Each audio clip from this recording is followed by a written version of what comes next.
we've got 1 hour in which we are going to try and get sales and marketing humming together.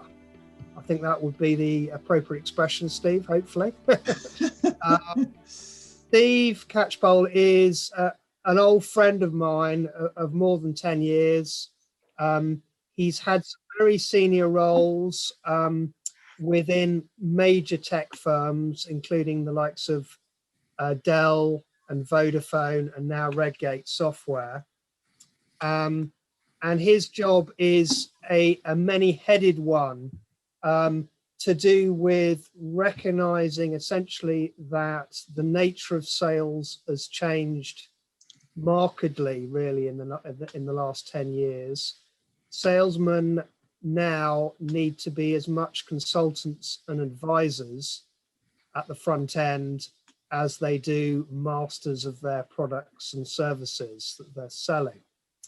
And that is the change that both marketing and sales teams need to properly acknowledge and move with the times. So that's really going to be the focus. That will be the focus really of the next 45 minutes or so. And we will start with a session from Steve. Welcome everybody. And for those that have an early lunch, thanks for giving up your early lunch to come and join this session. And it was a number of weeks ago where Miles asked me if I would support him on this particular topic, which is, you know, ultimately the role of sales enablement. Probably give you a bit of an overview on that, but also, you know, why the consultative sale, because that's something that has been around for quite a while. And in terms of my background, then currently I'm with Redgate Software based in Cambridge, and have been there for the last year, heading up the global sales enablement role to support Redgate's strategy. So some of the things that I'm going to be talking about are very much going on out there in the real world, as we say. So hopefully that will be sort of informative for yourselves. And I know that we're going to have a question and answer session, I think, at the end of the hour, last 20 minutes or so. So yeah, in terms of what I'm going to cover, well, firstly, I don't know how many of you have heard, you know, the term sales enablement before, but I mean, I've personally been involved in sales enablement now for about 16, 17 years, both as an independent consultant running my own small business through to, you know, heading up global sales roles or global sales enablement roles in some of the large organizations that we probably know about.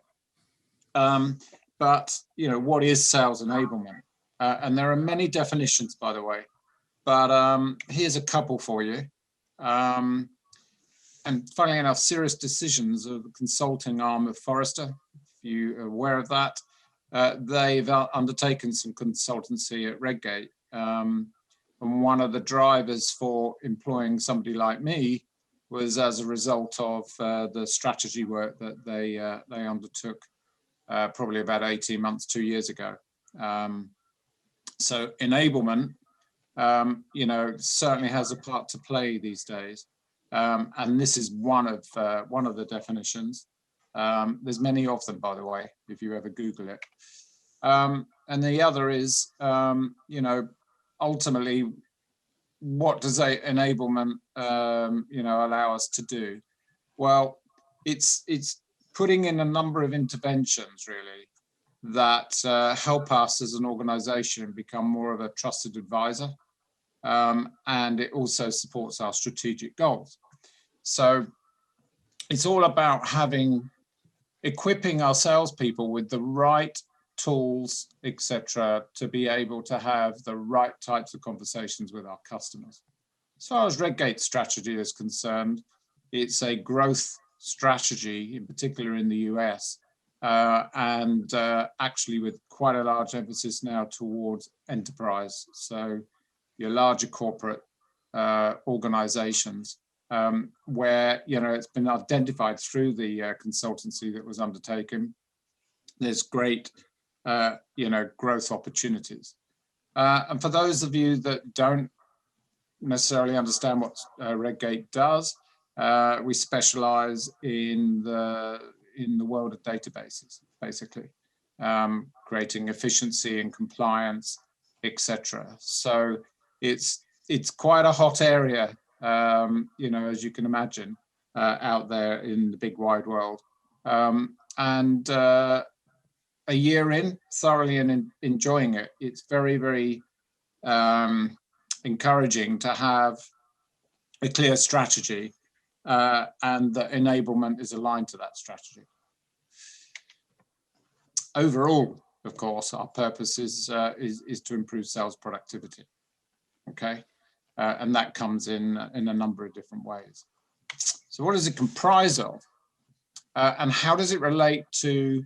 How do we bring sales and marketing together? How do we become more joined up, if you like, in how we engage with our customers? So the three key pillars here. This is a busy slide, I know, but there is quite a lot of emphasis towards developing the right skills and the right behaviors within the sales community. So as you can see, quite a shopping list of things there that actually a lot of those I am currently involved in. And, you know, it's how do we move our salespeople from, some people will call it the speeds and feeds type conversation, through to becoming more knowledgeable about their customers and more consultative in the way they sell, so that it's more of a business orientated discussion rather than a pure technical discussion. You know, and that if certain sales functions have been operating in a particular way for so long, skills and behaviors and changing them and driving adoption does take quite some time.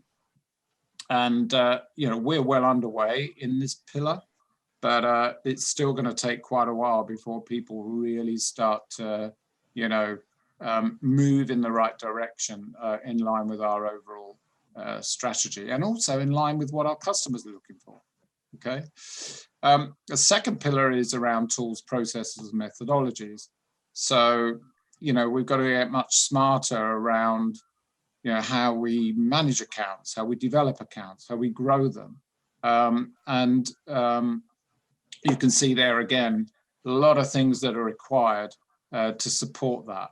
So we're just implementing account planning, for instance, and there's many other tools that are being introduced into the organization to enable our salespeople to become, you know, they're able to work a bit smarter, okay, by utilizing some of the tools that are out. There's many tools out there now.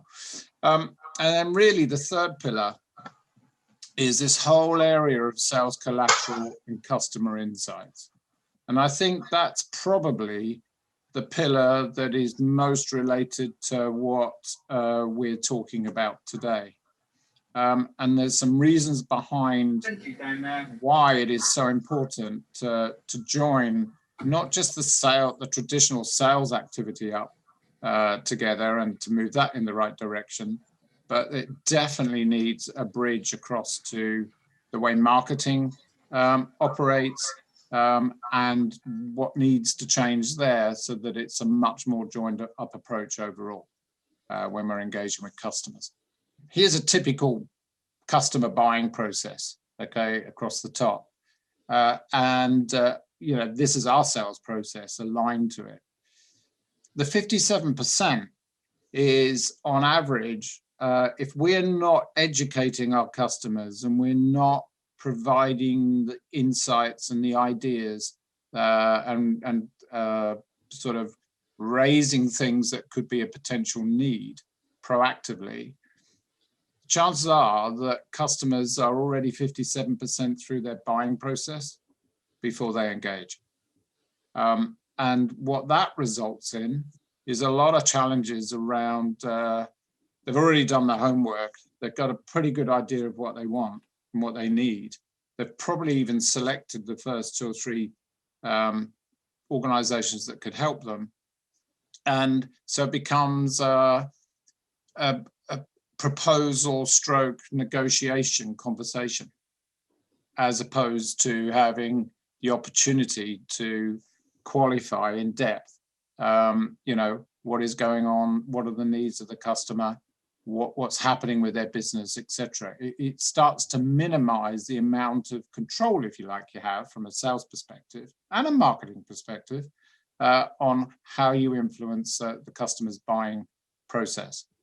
So, that data has been around for quite a long time, and I'm sure we're all the same. We have a need. Where do we go? We go and do some homework. We get onto Google. We shop around. And that makes it very difficult in the world of enterprise to control that. And so it becomes a pricing conversation, and that leads to less control. This is a survey that was done quite a long time ago, of around about 7,000 customers globally. And it was all about, how do they decide and what creates customer loyalty? And these are the 4 key areas of loyalty that were being measured. And you've got 100% to play with.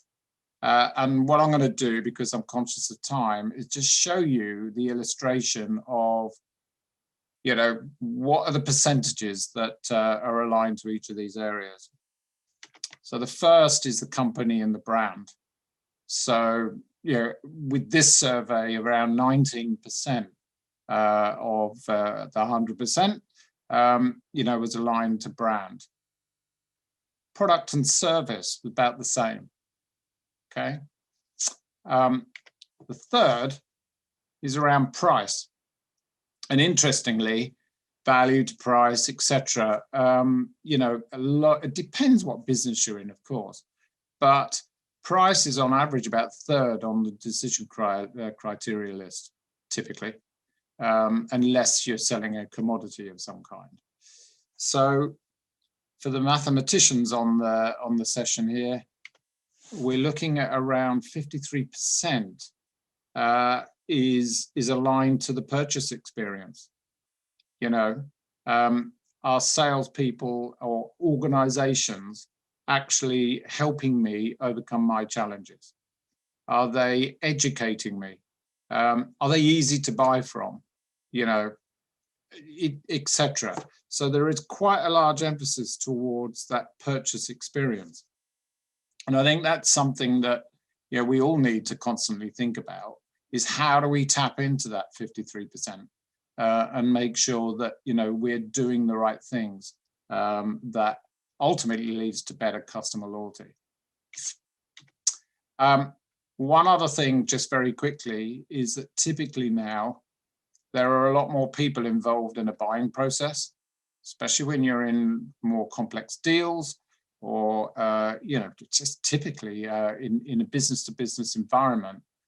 A lot more people are involved. On average, it was around about 5.5, 6 people, something like that. Some people would argue that it's probably risen. Okay, if that's the case, it's no good us just selling to 1 or 2 people in the belief that something's going to happen. From a sales and a marketing point of view, how are we engaging? How are we educating? How are we being more consultative, not just with 1 or 2 people, but across more people than that will be involved in the buying process? This is basically saying we've got to get ahead of the customer buying process. How do we diagnose? How do we evaluate options? How do we set goals? How do we set strategy? Well, we are all doing that as with regards to our day-to-day business activity. So any potential suppliers out there need to be aware of that. And therefore, what is the sales? But actually, at this point, most importantly, the marketing activity that's being undertaken that gets us ahead of the game, rather than being reactive after the 57% has landed on our doorstep. Just a quick one around buying motives. So I'm sure we can all resonate with this, in a business to business environment. Is it around the money? Is it around emotion? Is it around time? Well, it's probably all of those things at some point. Emotion plays around about a 40% part of a buying motive. So that's quite high. So again, when we're being consultative and trying to get ahead of the customer's buying process, the insights and the ideas that we have are likely or should be aligned to the customer's strategy and the key objectives that they've got. But they're probably going to tap into 1, 2, or 3 of these things. When we're targeting, say, the 5.5 or 6 people in an organization, we're going to have to align our insights around what are people responsible for. So if we're going in at what we call C-level, the executive level, then what are the insights that we're going to provide and put in front of them that will motivate them in the things that they're focused on, etc. So really, this is just saying, depending on where you are in the organization, their business value is appreciated differently. Just finally, consultative selling, what is it all about? Well, it's ultimately about solving a customer's business problem or actually helping them with a new opportunity. But it's also about providing valuable insights, ideas, knowledge, things I haven't even thought about. That's what falls into that 53% that I talked about earlier. Product selling, still needed. We still need transactional selling. It's pretty much the engine room of the business. But more and more, the consultative selling piece is becoming, well, pretty important, and we've got to do it well. That's pretty much the end of my session. And it's a bit of scene setting, really, that says, how are we changing our behavior when we're selling out there so that sales and marketing is appearing more joined up, but at the end of the day, we're becoming more in the sort of trusted advisor category, and that's what customers really value. Okay. And I know we're going to come to questions later. So Miles, Brilliant. Couple of minutes over, but hopefully that's enough. No, that's lovely, Steve. That's very, very interesting. Sets the scene for the importance of consultative selling, and also gives us a few pointers into what that means for marketing. So what we're going to do now is we're going to have a look at the real implications for marketing, and I'm going to try and get into some examples as well, in terms of what we have to try and think about to support sales. Just a very, very quick sort of overview on me. So my background is approximately 25 years or so working in PR, predominantly in tech, although not exclusively. So I started my working life in Hong Kong, actually, so about 30 years ago, scarily now, working with some big brands and some of those big trading companies, particularly Jardines and Swires in Hong Kong, the big Hongs as they're called. And some of the clients it was actually for the PR agency for Saatchi & Saatchi at the time. So there were pharmaceutical brands, one of which, of course, is now very famous at the moment, Pfizer, and some retail luxury brands, Moët & Chandon, amongst others. And then back in the UK, having done a master's in public relations, I spent 2 sort of lengthy stints in tech PR agencies, many and various, finishing in Citygate G. Rogerson, which really specialized in helping tech firms either float or get bought. So that was very much about what we used to call issues-based marketing and rapid brand building, essentially. Some of the things I've been involved with, I've mentioned below. Focus Solutions, which was right at the early era of electronic data capture in the financial services space. So that was the beginning of taking business online for buying of pensions and life assurance and these kind of things. eTag is a client I have been working with for more than 12 years within Agility PR. They were purchased by Assa Abloy back at the end of 2014 and still working with them today.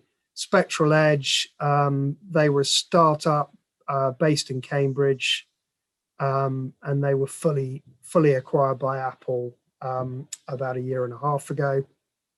And I've been working with Dunson Thomas for more than 20 years. They're a pensions technology firm that's building out into wealth management technology and other areas.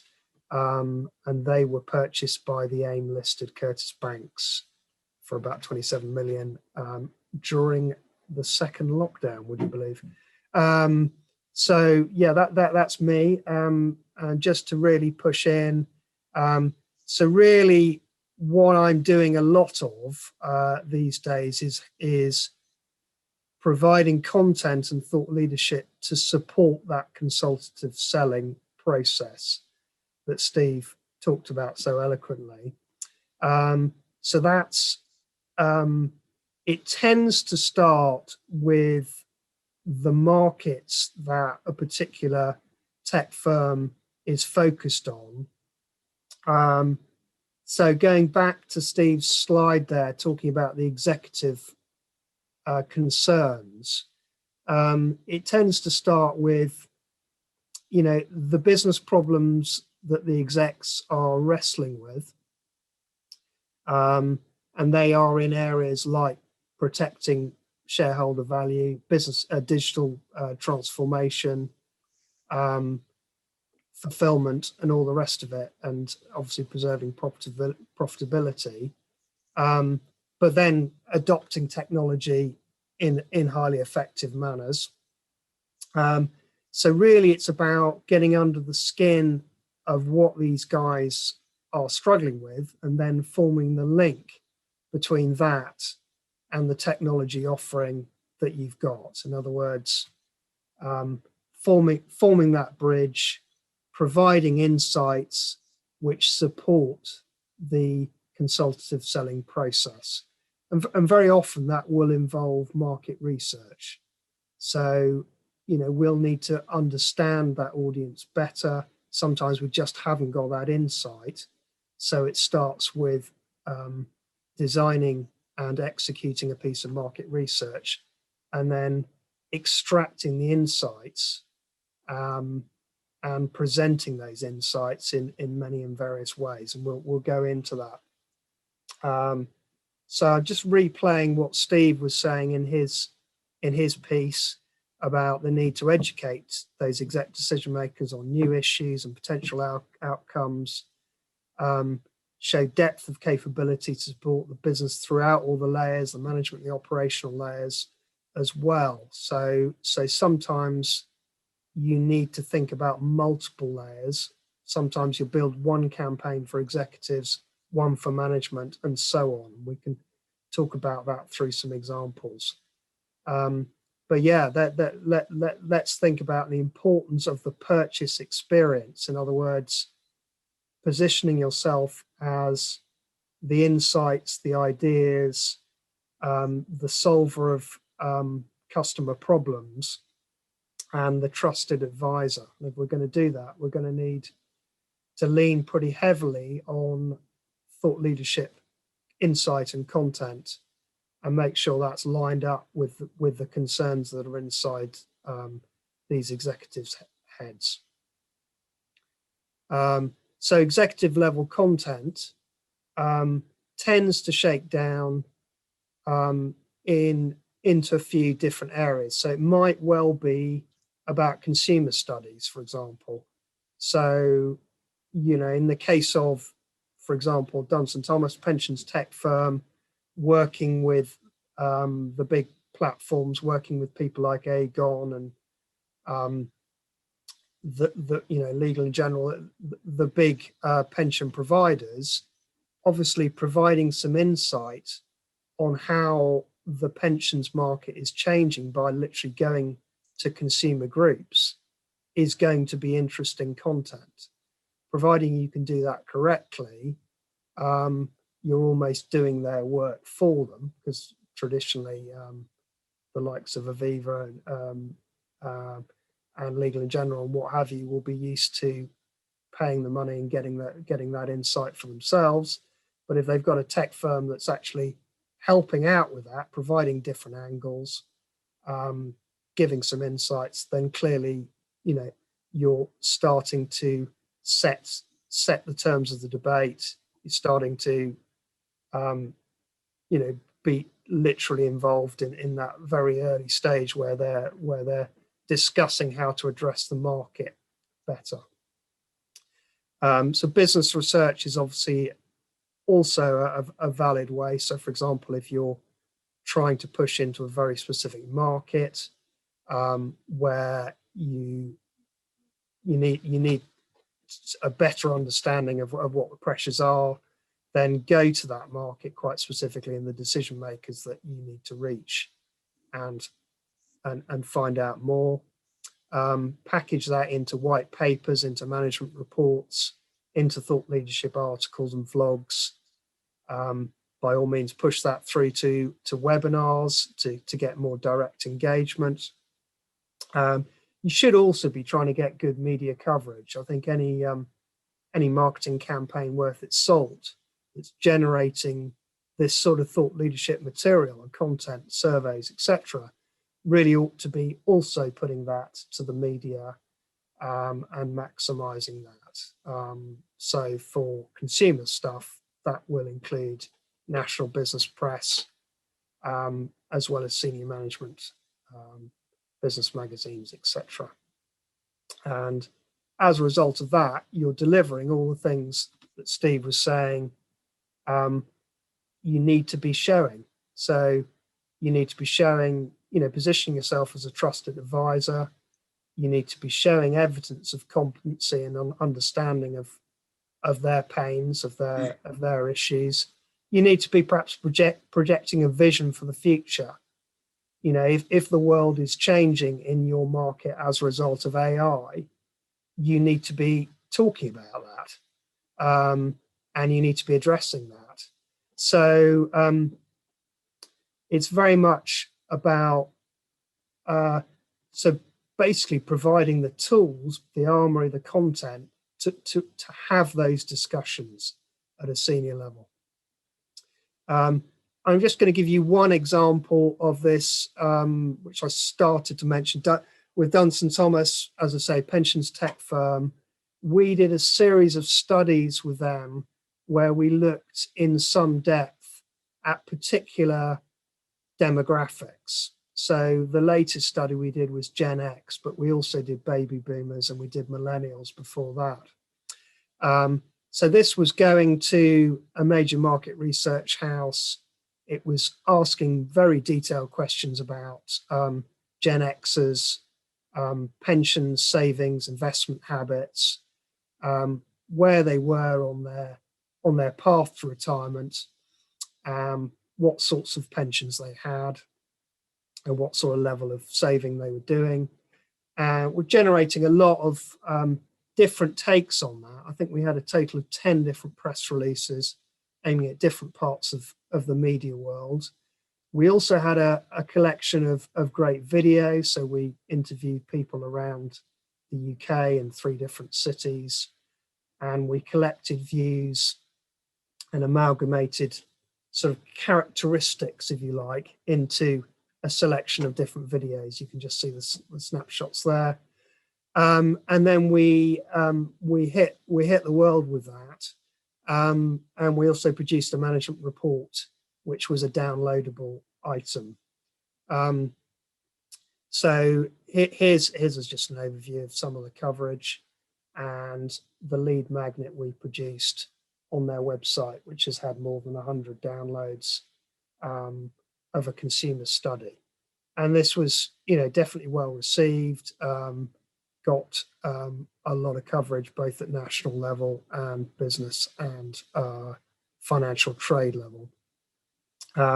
So it shows what can be done to spread the word and tackle head on some of the insights that their consumers were interested in.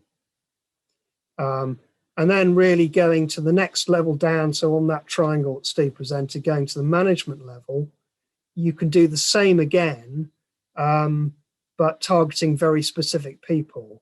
So with one client I'm working with, based up in the Northwest, they are a security installer, integrator.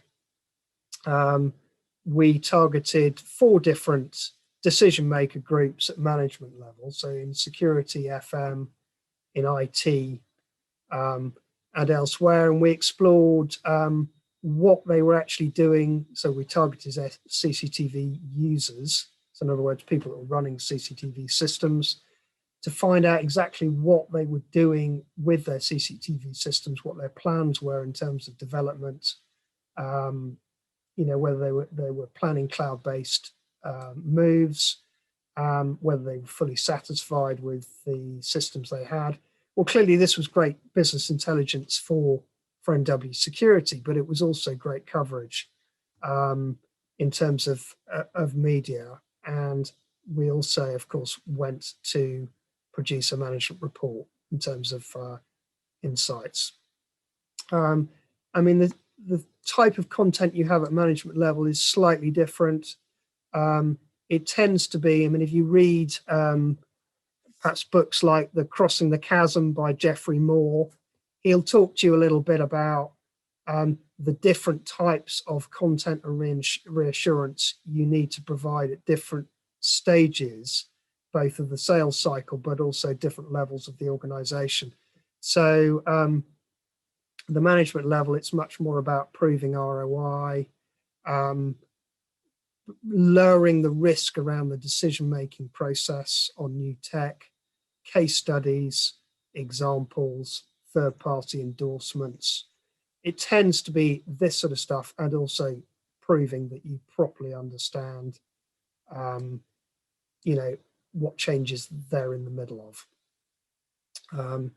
So, and this is some of the coverage we generated. So here we've got, the fire and physical security guys.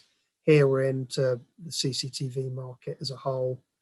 And then if you look across to other areas where we focused on,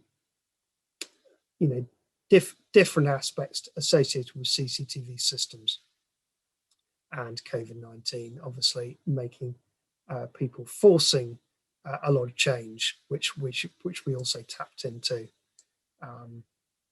So essentially what we're doing here is we're showing that campaigns and content should be built around the sales process, both to enable that consultative sell, but also to help you move prospects through the sales cycle.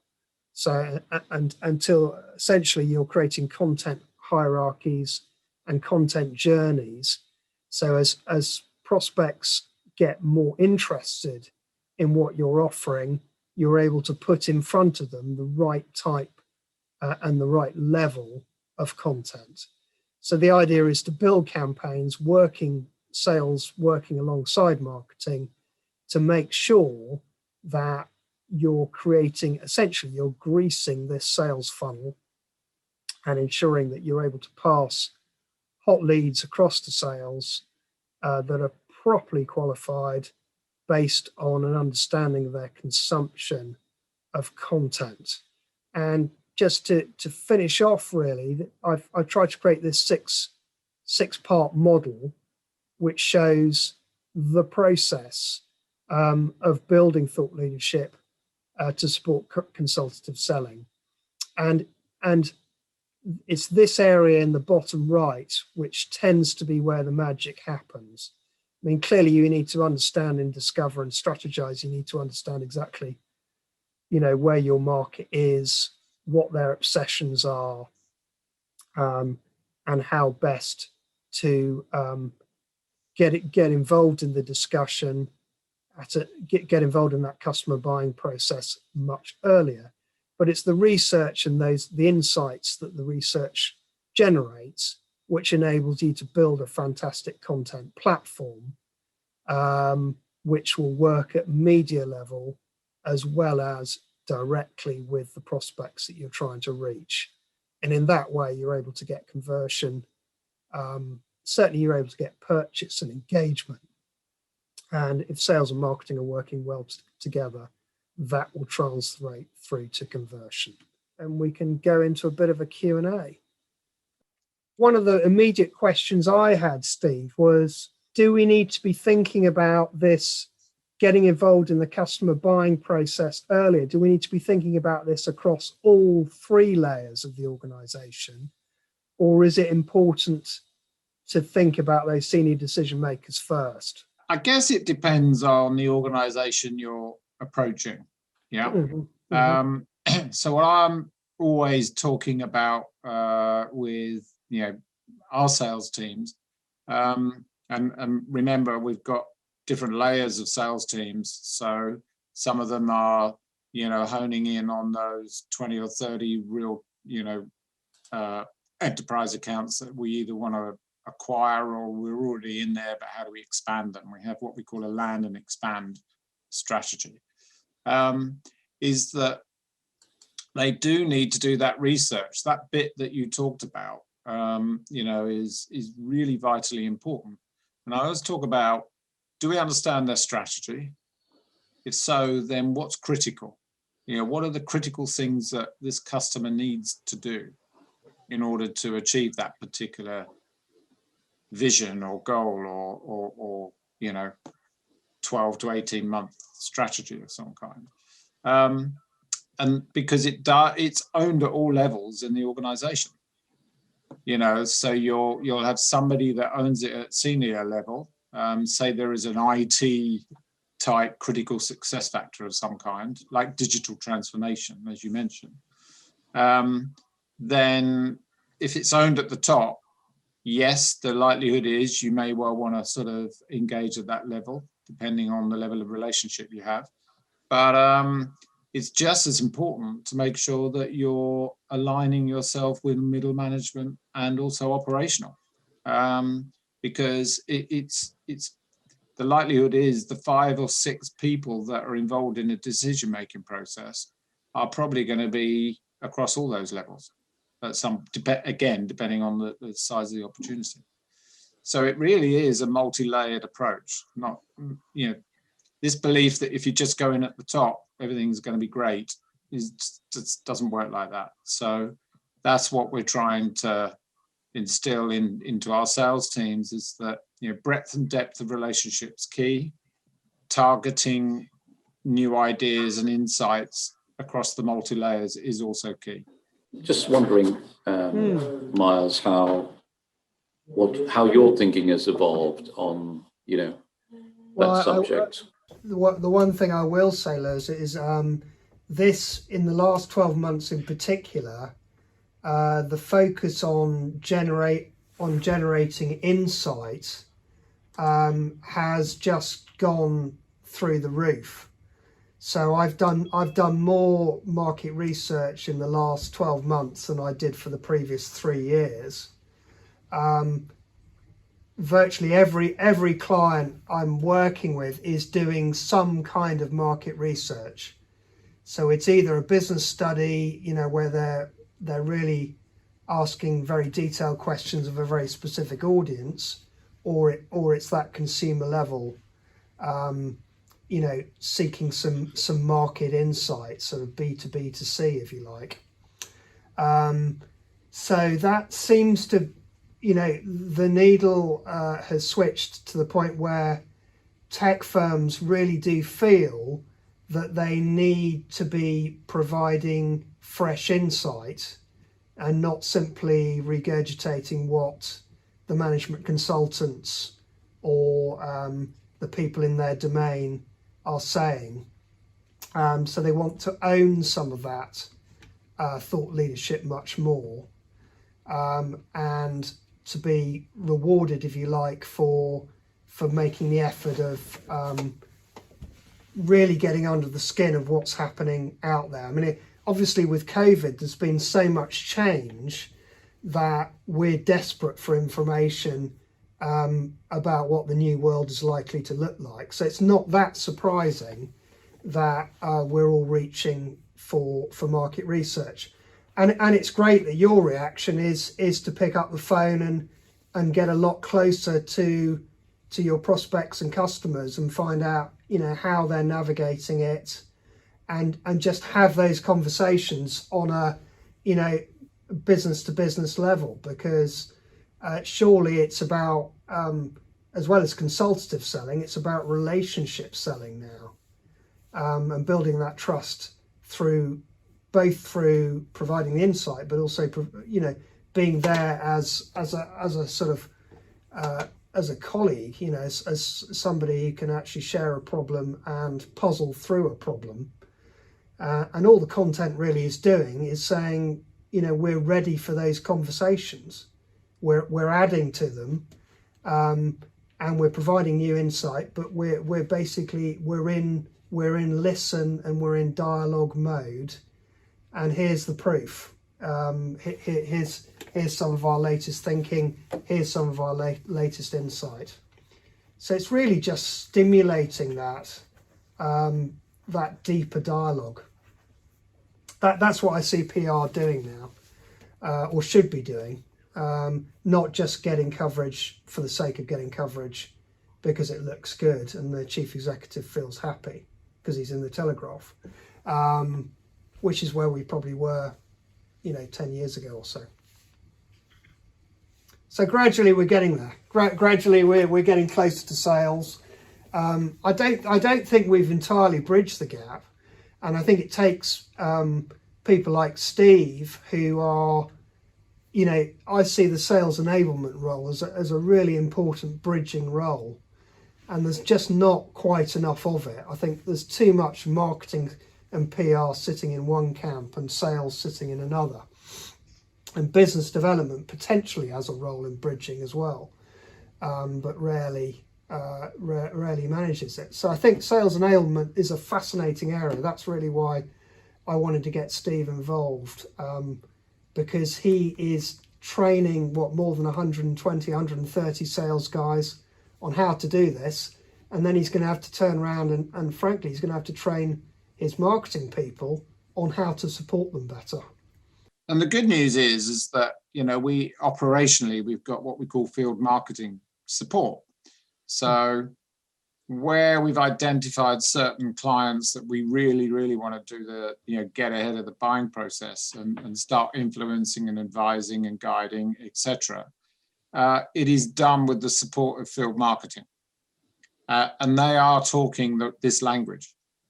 So, we're still doing traditional marketing, but, in terms of lead gen, but actually the field marketing piece is quite interesting because that is absolutely bringing sales and marketing together in order to run any kind of targeted campaign. And it's done on the basis of research, understanding the customer's business drivers, and delivering those insights. Well, I know that Steve is involved in sort of setting up systems so that salespeople can lay their hands on the content in a semi-automated manner.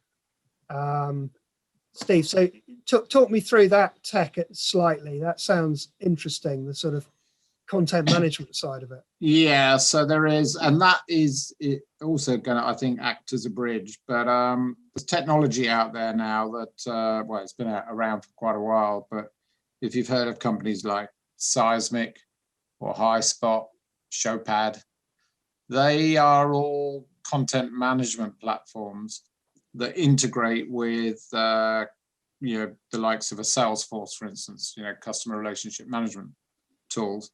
And so what's happening is there's more of an integration between the CRM and the content management systems, that when salespeople are engaging with customers and say they're going to send an email, I don't know, it could be part of a proposal or something, there is an automatic upload of collateral that it's like artificial intelligence in a way. It's sort of identifying, it's reading the fact that, you know, a particular topic of conversation is going on, and will bring up content that might well support that conversation. So it's also where does all the collateral and the knowledge type information sit? And it is on platforms like that. Obviously, I'm aware that I'm cutting into people's lunch, or they've missed out on their lunch, and we've run nearly a quarter of an hour over. So thank you very much, Steve, for joining me for this one. It's my pleasure, Miles. The next webinar I'll be doing is in a couple of months' time. I'm going to go away and have a good think about the topic for that, and I will start circulating that through LinkedIn as ever in a couple of weeks' time. So watch this space, and have a good rest of the day, everyone. Thank you, Miles. Thank you, Steve. Thank you. Bye. Bye-bye.